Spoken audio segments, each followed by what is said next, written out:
Bismillahirrahmanirrahim. Assalamualaikum warahmatullahi wabarakatuh. Alhamdulillahi rabbil alamin. Asyhadu an la ilaha illallah al-malikul haqqul mubin. Wa asyhadu anna sayyidana Muhammadan abduhu wa rasuluh as-sadiqul wa'dul amin. Usalli wa usallimu ala khairi khalqillahi fil awwalin wal akhirin wa ala alihi wa sahbihi alladzi jahadu anfusahum liyadkhulu fi zumratil muflihin.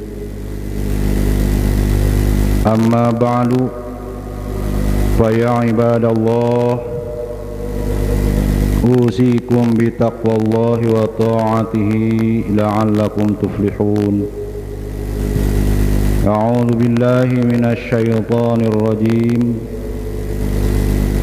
Ya ayyuhalladzina amanu kutiba 'alaikumus shiyam kama kutiba 'alal ladzina min qablikum la'allakum tattaqun. Wa qala an-nabiy sallallahu alaihi wasallam, man shama ramadhana imanan wa ihtisaban ghufira lahu ma taqaddama min dhanbihi. Rawahul Bukhari. Al-hadis wallahu a'lam bi muradih. Al-mukarramun Sayyiduna Syekh Abdullah Mubarak bin Muhammad Syekh Ahmad Sahibul Wabatajul Arifin. Al-mukarramun Ahlul Bait Pondok Pesantren Suryalaya. Al-mukarramun para asatiz,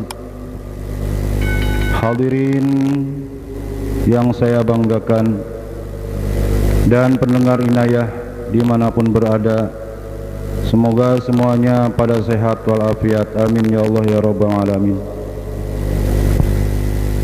Seraya mengucapkan alhamdulillahi rabbil alamin dan membaca salawat Allahumma salli ala Sayyidina Muhammad wa ala ali Sayyidina Muhammad, semoga kita semua ada dalam bimbingan, rahmat dan ampunan Allah subhanahu wa ta'ala. Hadirin rahimakumullah, pada pagi hari ini setelah kita melaksanakan sholat subuh berjamaah, semoga sholat kita berjamaah diterima oleh Allah subhanahu wa ta'ala, walaupun kemungkinan besar ada kekurangan, terutama pada makmum, di mana setelah imam membaca suratul Fatihah, kita harus membaca suratul Fatihah di mana ada kesempatan untuk membacanya, karena di situ ada la-nya, la nahi dan la nakis. La nahi di situ menjelaskan bagi orang yang sholat sendirian tidak membaca Fatihah, maka sholatnya tidak sah. La sholata liman lam yaqra bi Fatihatil kitab. Bagi yang berjamaah ada kesempatan untuk membaca Fatihah. Setelah imam membaca Fatihah kemudian tidak membaca Fatihah, maka nilai sholat berjamaahnya berkurang. Di situ la-nya la nakis. Maka oleh sebab itu kita harus selalu berusaha setelah imam membaca suratul Fatihah, membaca suratul Fatihah.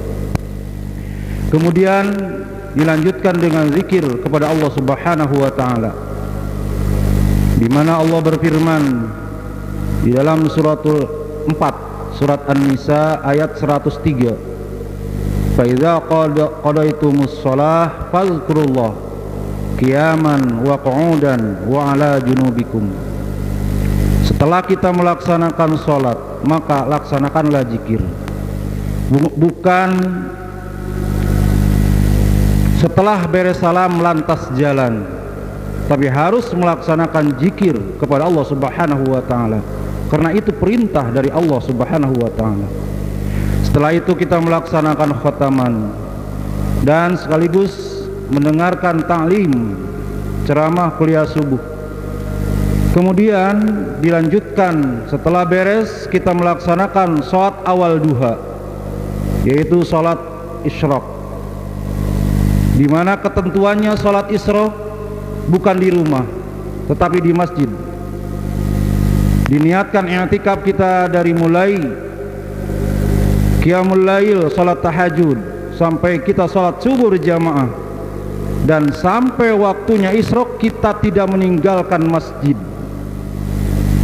Misal pulang dulu ke rumah terus datang lagi ke masjid, maka itu tidak termasuk nilai sholat isyraq, maka harus i'tikaf, kecuali batal wudu, kita langsung ke tempat wudu untuk melaksanakan wudu.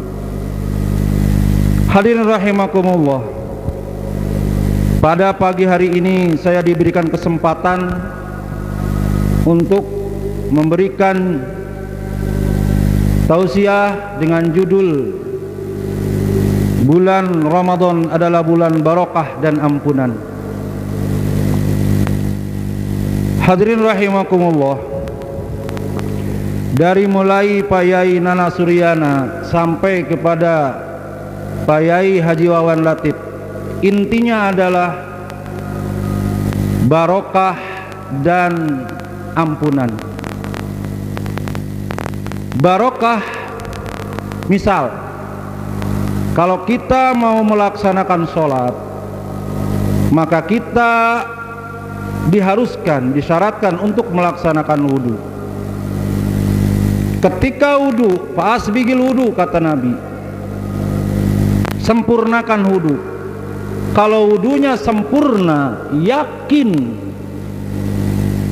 ketika kita melaksanakan sholat pasti akan terjaga, karena kebaikan selalu mengajak kepada kebaikan.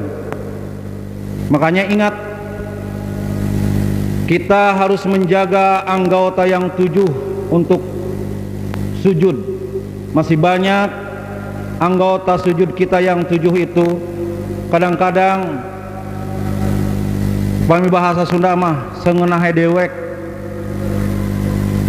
Cara menyimpan anggota 7 untuk sujud itu kadang-kadang semaunya. Ketika kita duduk di antara 2 sujud, kadang-kadang kakinya semeraut. Ketika kita tasyahud awal, duduknya tidak sesuai dengan disyariatkan. Kita duduk tawaruk dan iftiros kadang-kadang semena-mena. Maka harus terjaga. Bisa terjaganya sholat demikian itu karena wudunya sempurna. Kalau wudunya tidak sempurna, otomatis maka sholatnya pun akan kacau. Maka itu akan mengurangi keberkahan daripada sholat. Hadirin rahimakumullah, saya menukil dari kitab Tafsir Ibnu Katsir halaman 39. Allah berfirman pada ayat 72 dan 73. Allah berfirman, a'udzubillahi minasyaitonir rajim, inna aradna al-amanata ala samawati wal ard wal jibal fa abaina ay yahmilnaha wa ashfaqna minha wa hamalaha al-insan innahu kana zaluman jahula.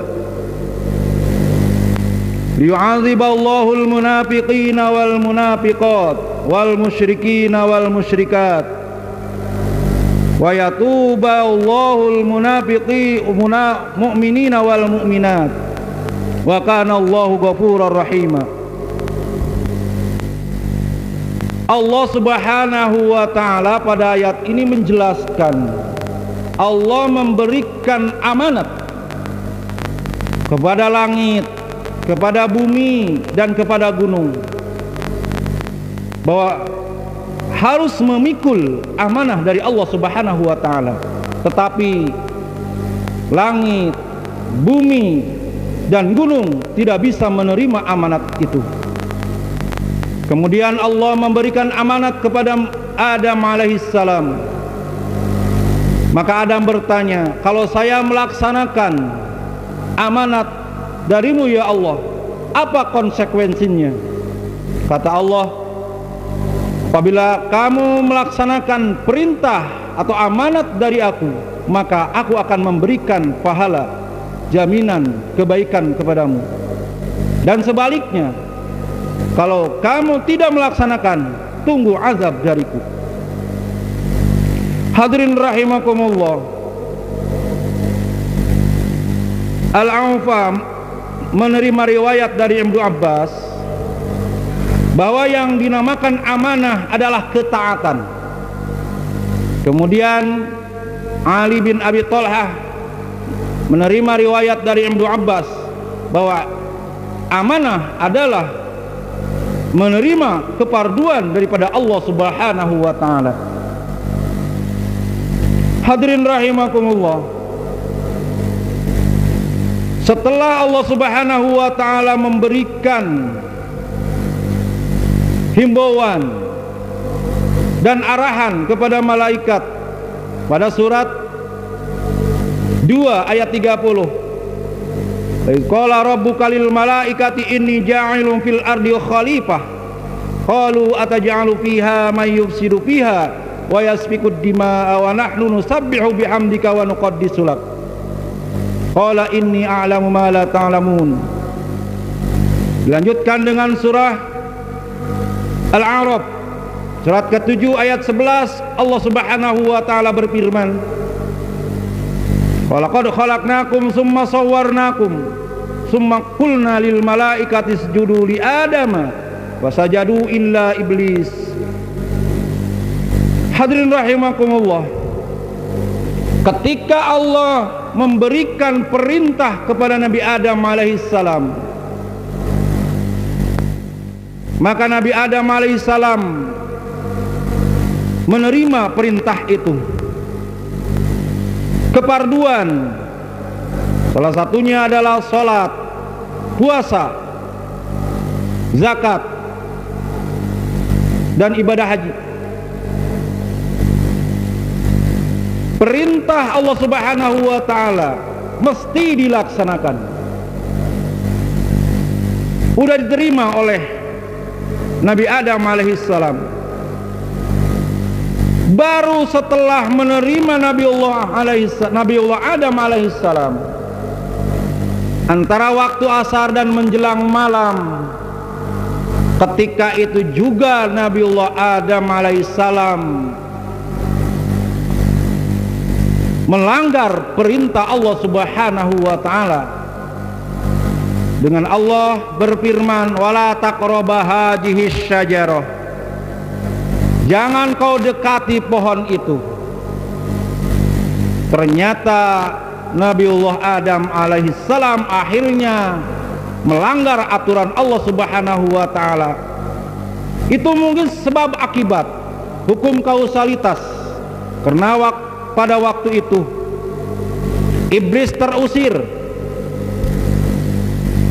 iblis diusir oleh Allah Subhanahu wa taala dari surga. Kemudian Nabiullah Adam alaihissalam menikah dengan ibu Hawa. Ketika iblis dikeluarkan oleh Allah, setelah dikeluarkan oleh Allah Subhanahu wa taala,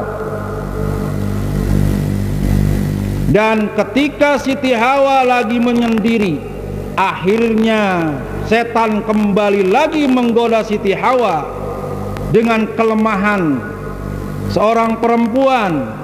Maka akhirnya Siti Hawa tergoda dan merayu, merengek, manja ke Nabiullah Adam alaihissalam. Maka akhirnya Nabiullah Adam alaihissalam memakan buah khuldi. Keterangan buah khuldi di mana difirmankan oleh Allah Subhanahu wa taala pada surat Thaha, Ya Adam, hal adulluka syajaratil khuldi wal mulki la yabla. Hai Adam, aku tunjukkan buah khuldi yang akan membuat engkau tidak akan tua selama-lamanya. Selalu muda, selalu jag-jag, selalu sehat. Wa mulki la yabla, dan kerajaan yang tidak akan hancur. Iblis akhirnya menggoda. Maka Nabiullah Adam akhirnya diturunkan ke dunia dan beliau bertobat kepada Allah Subhanahu wa taala. Sampai 300 tahun pada tanggal 10 Muharram tobat beliau diampuni oleh Allah Subhanahu wa taala dengan terus membaca doa yang sering diucapkan, yang sering dibacakan oleh Pak Kamal ketika tahrim. Rabbana zalamna anfusana wa illam taghfir lana wa tarhamna lanakunanna minal khasirin. Itu sering 300 tahun. Maka tobat Nabiullah Adam diterima oleh Allah Subhanahu wa taala. Hadirin rahimakumullah, iblis asalnya dari jin. Di dalam surat Al-Kahfi ayat 50. Baik qala rabbuka lil malaikati usjudu li adama fasajadu illa iblis kana minal jin. Buktinya jin, asalnya jin, disebut iblis karena iblis asal kata daripada balasa, yaitu artinya jauh, perkara yang menutup kebaikan. Balasa artinya menutup kebaikan. Maka jin akhirnya diusir oleh Allah Subhanahu wa taala. Hadirin rahimakumullah, sejarah jin masuk Islam ketika Nabiullah Muhammad sallallahu alaihi wasallam pergi ke Taif. Malaikat berkata kepada Nabiullah Muhammad sallallahu alaihi wasallam, "Ya Gusti, kalau darahmu menyentuh bumi, maka aku akan hancurkan itu kaum Taif." Maka para malaikat berkata begitu, dilihat oleh para jin. Ketika itu juga jin masuk Islam. Wa ma khalaqtul jinna wal insa illa liya'budun. Hadirin rahimakumullah, mengenai barokah, sebagaimana sering kita dengarkan daripada penceramah mengungkapkan hadis yang diriwayatkan oleh Imam Bukhari, man shoma ramadhana imanan wa ihtisaban ghufira lahu ma taqaddama min dzambih. Berkenaan dengan ayat Al-Baqarah tentang puasa, begitu indah balaghahnya. Ya ayyuhalladzina amanu, menggunakan huruf nida, panggilan dari yang maha jauh, artinya maha agung kepada yang maha lemah. Amanu beda dengan lapad ya ayyuhal mu'minun, berarti amanu masih memerlukan proses untuk mencapai la'allakum tattaqun. Salah satu untuk mencapai proses la'allakum tattaqun, Allah memberikan kewajiban kepada kita umat Islam, yaitu melaksanakan saum Ramadan. As-saum, sebagian ulama menjelaskan as-saum ay as-sabru, pelatihan. Bulan Ramadan ini bukan bulan untuk menumpuk-numpuk amal. Soal banyak, mumpung bulan Ramadan kita tumpuk-tumpuk amal. Laswe bulan Ramadan teu aya, datang bulan Syawal, ayat Al-Quran tidak terdengar lagi, sholat berjamaah di masjid paling ayah sajajar, sehingga geus ieu dina bulan Ramadan numpuk amal. Tetapi bulan Ramadan adalah as-sabru, bulan pelatihan. Kita dilatih. Makanya sayang sekali apabila kita tadi sholat berjamaah kemudian beres salam lantas jalan, rugi. Kita tidak melaksanakan sholat isyraq, sementara sholat isyraq ganjarannya semisil umroh. Makanya bagi orang yang belum umroh, diberikan kesempatan oleh Allah, laksanakan sholat awal duha, rugi. I'tikaf di masjid untuk melaksanakan sholat isyraq, barokahnya luar biasa, apalagi di bulan Ramadan, bulan yang penuh barokah, bulan yang penuh ampunan. Kita terus dilatih untuk menahan. Bahkan sebagai ulama mengatakan bahwa as-saum al-imsak, menggenggam kita dari makanan di siang hari. Apalagi sekarang terjangkit penyakit corona, penyakit yang aneh. Padahal sebelum corona pun datang, penyakit itu aneh-aneh. Kemungkinan besar itu dari makanan. Diabetes, jantung, darah tinggi, dan penyakit-penyakit yang menular, AIDS dan sebagainya. Maka Allah Subhanahu wa taala memberikan perintah kepada umat Islam untuk selalu menjaga dan melatih hambanya dengan melaksanakan ibadah saum. Maka oleh sebab itu, puasa kita harus betul-betul terjaga, harus betul-betul imsak, supaya kita dapat barokahnya, berkesinambungan, ziyadatul khair, tambah-tambah kebaikan. Selalu terjaga dari pandangan, sebagaimana dijelaskan oleh Pak Yai Maman Suparman. Puasa itu ada 3 bagian.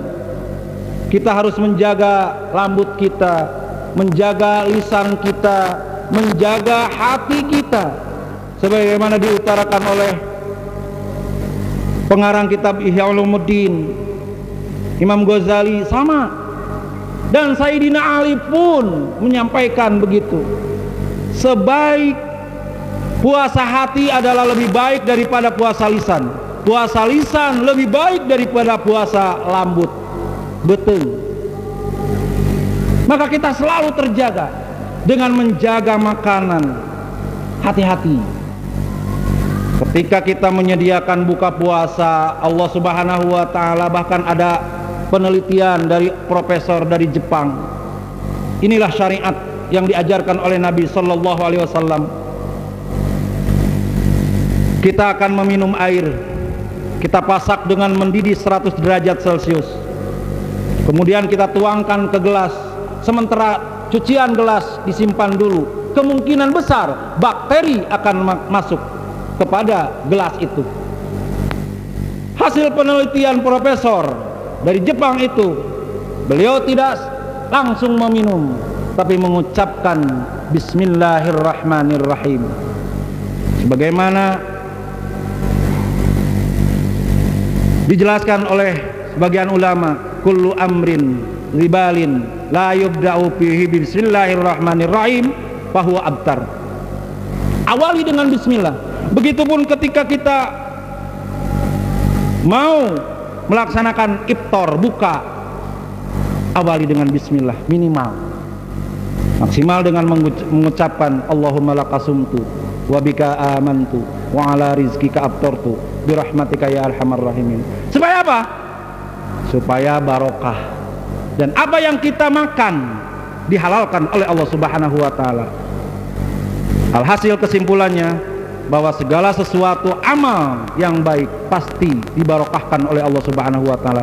Mudah-mudahan puasa kita diterima oleh Allah Subhanahu wa taala. Amin ya Allah ya rabbal alamin. Demikian yang saya bisa sampaikan. Mohon maaf atas segala kekurangannya. Assalamualaikum warahmatullahi wabarakatuh.